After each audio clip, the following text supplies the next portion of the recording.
नमस्कार दोस्तों, मैं मृत्युंजय कुमार आईआरसीटीसी शेयर से रिलेटेड एक नए वीडियो में आपका स्वागत करता हूं। दोस्तों, जैसे आप सबका डिमांड था, यहां पर हम आज डिस्कस करने वाले आईआरसीटीसी शेयर के बारे में। जैसे आप सब ने कमेंट सेक्शन में पूछा है कि शॉर्ट टर्म और लॉन्ग टर्म में क्या करना चाहिए। आई बिलीव कि जो भी आपकी क्यूरी है कि जितने आपके होल्डिंग्स है बेस्ड ऑन योर प्राइसिंग, कोई दोस्त जो हमारे 1600 पे बाई करके बैठे हैं, कोई दोस्त जो हमारे समवेयर अराउंड 1500 के करीब बैठे हैं और कुछ दोस्त हैं जो 1450 में करके बैठे हैं, तो क्या रहेगी उनकी शॉर्ट टर्म और लॉन्ग टर्म में रणनीति, यहाँ पे हम पूरा डिस्कस करने वाले हैं। तो दोस्तों, जैसे आपको पता होगा, इस पे पहले भी हमने कुछ वीडियोज़ बनाए हैं और उसमें यही एनालिसिस किया था। जैसे आपको पता होगा कि ऑफर फॉर सेल के बाद यहाँ पर स्टॉक जो है आने वाले वीक में कंपेरेटिवली उसी रेंज में खेलेगा जो कि समवेयर अराउंड है 1450 और मैक्सिमम कभी अगर एक पॉजिटिव न्यूज़ आ जाए उस दिन आपको 1470 1480 देखने को भी मिल सकता है। बट स्टिल फिर आपको वो गिर के समवेयर अराउंड उसी प्राइस के करीब आ जाएगा जैसे कि आपने ओवरऑल देखा इस पूरे स्टॉक्स में पूरे दिन। वही चीज़ अगर आप बात करें 5 दिन के ट्रेडिंग सेशन की, तो वहाँ पर भी आपको वही देखने को मिल रहा है। 1480 से गिरकर फिर वो समवेयर अराउंड 1450 और इसी के बीच में वो खेलते रहा।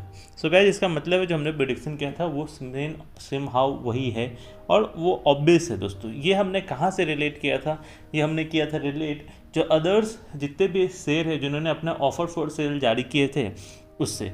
आपको पता है कि ऑब्वियसली जब ऑफर फॉर सेल में जब लोग होल्ड करके बैठे हुए, अगर उस रेंज में स्टॉक जाता है तो वहाँ पर ऑब्वियसली कोई लॉस में बेचना नहीं चाहेगा और वहाँ पे आपको एक बोल सकते हैं एक बढ़िया रेजिस्टेंस देखने को मिलेगा, जो कि इस स्टॉक में अभी आप बात कर सकते हैं समवेयर अराउंड 1400 रुपये के करीब में आपको एक रेजिस्टेंस लेवल डेफिनेटली मेंटेन देखने को मिलेगा, जो कि धीरे धीरे मैं आपको बोलूँ कि इसका कहीं जैसे हमको लगता है नए साल में जनवरी फरवरी में कोई अगर एक पॉजिटिव न्यूज़ आ जाए रिगार्डिंग जितने भी रेल है जो अपना ऑपरेशन फिर से एक ऑप्टिमाइज़ करके जिस फुल फ्लेज में अगर वो चलना चालू हो जाए, तो डेफिनेटली उस दिन आपको 10-15% का एक ग्रोथ देखने को मिलेगा। और वही एक समय हो सकता है दोस्तों जहाँ पर अगर आपने समवेयर अराउंड अगर 1500-1600 के करीब में अगर बाई करके रखा है इस प्राइस पे, सपोज 1600 के करीब में आपने बाई करके रखा है, तो वहाँ पे आप बेच के निकल लीजिएगा। लेकिन वो उस चीज़ के लिए वहाँ तक होल्ड करने के लिए 1600 प्राइस जाने के लिए मुझे ऐसा लगता है कि आपको एक 1-1.5 महीने लग सकता है। तो आपको बता दूं कि यहाँ पर हम किस बेसिस पे बात कर रहे हैं। यहाँ इसी वजह से आपके सामने एक एग्जांपल लेके बैठा हूँ। यहाँ पर येस बैंक को देखिए। येस बैंक जो है समवेयर अराउंड 20-22 रुपये के करीब था, तो ऑफर फॉर सेल आया और ऑफर फॉर सेल के जो 12 रुपये के करीब आया था वहाँ पर उस प्राइस में ये जाके समहाउ गिर जाता और फिर एक तेज़ी दिखाता। जैसे आप देखो यहाँ पर जुलाई के बीच में थोड़ा मोमेंटम उसी मेंटेन कंसोलिडेट रह गया, मतलब एक 15-20 दिन वैसी रहा और फिर एक महीने जस्ट के तेज़ी आई जो कि वो 12 रुपये का शेयर 16 रुपये हो गया। मतलब वहाँ पे आपको 30% का एक अच्छा खासा 30-35% ग्रोथ देखने को मिल गया। और फिर धीरे धीरे आपको यहाँ पर सेल चालू हो गई कि जो भी दोस्त 12-12.5 रुपये पे बाई करके बैठे होंगे ऑफर फॉर सेल में, उन्होंने आराम से कंसोलिडेशन आपका सेल करने के बाद वो धीरे धीरे ये गिरते गया और एक समय ऐसा आएगा फिर से आपको उसी रेंज में ये खेलते रहेगा। तो अब आप देखोगे ये कहाँ से कहाँ चला गया, अगस्त, सितंबर, अक्टूबर, नवंबर, तो काइंड ऑफ बोल सकते हो कि 2-3 महीने के करीब आपके कंसोलिडेशन फेज जारी रहता है इस टाइप के ऑफर फॉर सेल के स्टॉक्स में। फिर आपको एक तेज़ी देखने को मिलेगा। सो उम्मीद है ये एग्जाम्पल जो हमने लिया है उससे काफ़ी हद तक आपको क्लियर हो जाएगा कि हम उम्मीद कर सकते हैं आने वाला 15-20 दिन इसी ये अभी स्लो फेज में रहेगा, समवेयर अराउंड 1450 1470 के बीच में खेलेगा।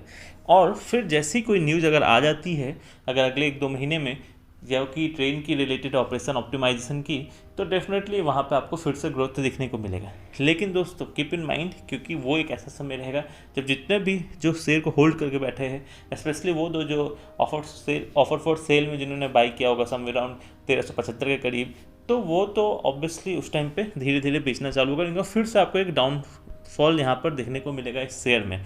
तो वहाँ पर एक सोच समझ के उस टाइम पे मैं आपको यही सजेशन देखूंगा, अपना डिसाइड करके सेल करने का एक निर्णय अपना लीजिएगा या फिर प्रॉफिट बुक कर लीजिए। अपार्ट फ्रॉम दिस, अब चलिए बात कर लेते हैं इस कंपनी के थोड़े जो आने वाले समय में कैसा मोमेंटम देख सकते हैं बेस्ड ऑन द रेलवे के जो ऑफिसर्स हैं उनका क्या कहना है। तो जैसे कि आप स्क्रीन पे देख सकते हो, यहाँ पर उनसे जब पूछा गया मिस्टर यादव से जो कि बोर्ड चेयरमैन है रेलवे के, कि आपको क्या लगता है यहाँ पर कितना चांस है, कब तक ये हो जाएगा, तो उन्होंने एक स्टेटमेंट दिया। उनका कहना है कि ये जो रिजम होने वाला है, ये जो आप बोल सकते हो जो ओवरऑल जो रेलवे अगर 100% अपना फुल फ्लेज में आने में थोड़ा टाइम लगेगा और ये धीरे धीरे ही होगा। उनका ये कहना है कि अभी जो पैंडमिक सिचुएशन है वो उतने तरीके से जैसा हम सोच रहे हैं पूरी तरीके से हम रिकवर नहीं हुए हैं।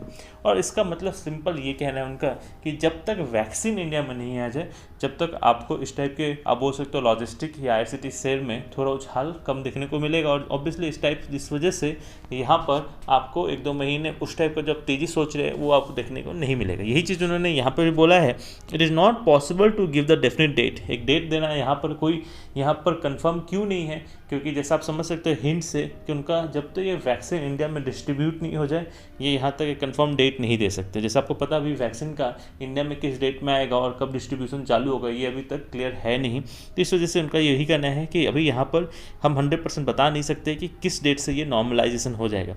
हालांकि उन्होंने एक चीज़ बताया कि अभी ओवरऑल जितना भी ट्रेन चल रहा है वो समवेयर अराउंड, अगर कोलकाता मेट्रो की बात करें तो अपने 60% पे चल रहा है, मुंबई मेट्रो की बात करें तो 88% पे चल रहा है। ओवरऑल अगर हम ट्रेन की बात करें तो वो 50% के रन पे चल रहा है। मतलब ओवरऑल जितने भी अगर सपोज 100 ट्रेन थी तो उसमें से 40-50 ट्रेन ओवरऑल हर रूट में ऐसे चलने का चालू हो गया। सो अल्टीमेटली बात करें अभी थोड़ा इसमें समय लगेगा और जैसे ही ये अगर फुल फ्लेज में मार्केट में आएगा तभी जाके आप इसका ग्रोथ एक्सपेक्ट कर सकते हैं। हालांकि अगर आप बात करें कंपनी के बारे में तो कंपनी तो डेफिनेटली आपको डेट फ्री ही समझ लीजिए। इसका कंपनी का जो अगर बात कर सके ग्रोथ पिछले 5 साल में काफ़ी बढ़िया ग्रोथ दिया है। सो ओवरऑल कंपनी ने डिविडेंड भी दिया है। तो ओवरऑल अगर आप बात करोगे तो कंपनी एक अच्छा रिटर्न दे सकती है आपको। जैसा आपको पता होगा हमेशा मैं एक ही चीज़ बोलता हूँ, कोई भी कंपनी अगर 5 साल में अगर दुगना सेल कर दे तिगुना सेल कर दे इट मीन्स कंपनी के पास काफ़ी अच्छा पोटेंशियल है।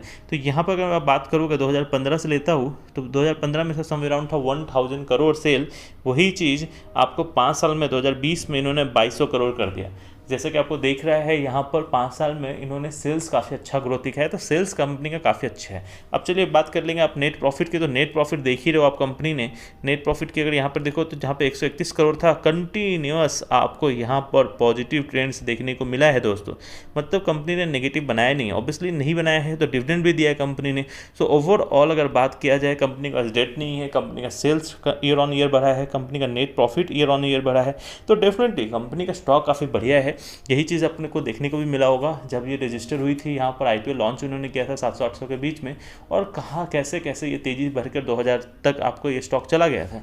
तो ओवरऑल यही है दोस्तों, अगर आप पेशेंस रख सकते हैं तो डेफिनेटली ये स्टॉक आपको एक अच्छा रिटर्न देगा, नो डाउट। जैसे आप यहाँ पर देखिएगा इसके रिटर्न्स की, कंपनी का परफॉर्मेंस की, तो return on capital employed company का 50 से 60% है। मतलब कंपनी जो भी अपनी जो मशीनरी खरीदती है, कैपिटल इन्वेस्टमेंट करती है, उस पर वो काफ़ी बढ़िया रिटर्न लेती है। जनरली ऐसा माना जाता है किसी भी कंपनी में अगर 20 से 25% का भी रिटर्न ऑन कैपिटल एम्प्लॉयड है तो कंपनी काफ़ी अच्छा परफॉर्म कर रही है। तो ये आप जैसा कि देख सकते हो कंपनी के लिए ओवरऑल। हालांकि अभी जैसा कि हम उम्मीद कर सकते हैं कि ऑफर फॉर सेल के बाद कितने म्यूचुअल फंड इसमें इंटरेस्ट लेते हैं, और बेस्ड ऑन दैट यहाँ पर थोड़ा और मोमेंटम हो सकता है। अगर कोई नई कंपनी जैसे आपको न्यूज़ में आ जाए कि म्यूचुअल फंड वाले इंटरेस्ट ले रहे हैं IRCTC में, तो डेफिनेटली वहाँ पे एक अच्छा मौका बन सकता है, मोमेंटम आपको देखने को मिलेगा। तो यह ओवरऑल राय। अगर आप शॉर्ट टर्म इन्वेस्टर्स हैं तो यहाँ पर आप जब भी एक पॉजिटिव मोमेंटम बनाता है 1450 1470 तो वहाँ पे अगर प्रॉफिट बुक कर सकते हैं। अगर लॉन्ग टर्म है, अगर 2 साल 1.5 साल रुक सकते हैं तो डेफिनेटली आपको फिर से 1800-1900 के करीब आ जाएगा ये स्टॉक, कोई बड़ी चीज़ इसमें नहीं है। और अगर 10 साल, जैसे एक दोस्त ने पूछा था कि 10 साल तक भी वेट हम कर सकते हैं, क्या ये मोनोपोली है इस स्टॉक में, क्या ये कम हो जाएगी, तो वो कुछ भी हो दोस्त। लेकिन अगर आप बात करें IRCTC शेयर का तो IRCTC काफ़ी अच्छे मैनेजमेंट के साथ काम कर रही है, सेल्स ईयर ऑन ईयर बढ़ रहा है, नेट प्रॉफिट बढ़ रहा है, तो डेफिनेटली आपको टेंशन लेने वाली बात नहीं है इसका मोनोपोली रहे ना रहे, क्योंकि यहाँ पर एक अच्छा चीज़ देखा है, आप कंपनी कंटिन्यूस नेट प्रॉफिट दे रही है। तो आपको ये लंबे समय के लिए इस प्राइस पे थोड़ा थोड़ा करके एवरेजिंग करना चाहिए, यह है मेरी राय। उम्मीद है ओवरऑल जो भी आपके डाउट्स रहे होंगे अभी तक कमेंट सेक्शन में मैं क्लियर कर पाया हूँगा। अगर वीडियो आपको अच्छा लगा हो तो वीडियो को प्लीज़ लाइक करना, क्योंकि यही में मोटिवेशन देता है नए वीडियो बनाने के लिए। चलिए आज के लिए वीडियो में इतना ही, मिलेंगे नेक्स्ट वीडियो में। जब तक stay safe, make money, thank you.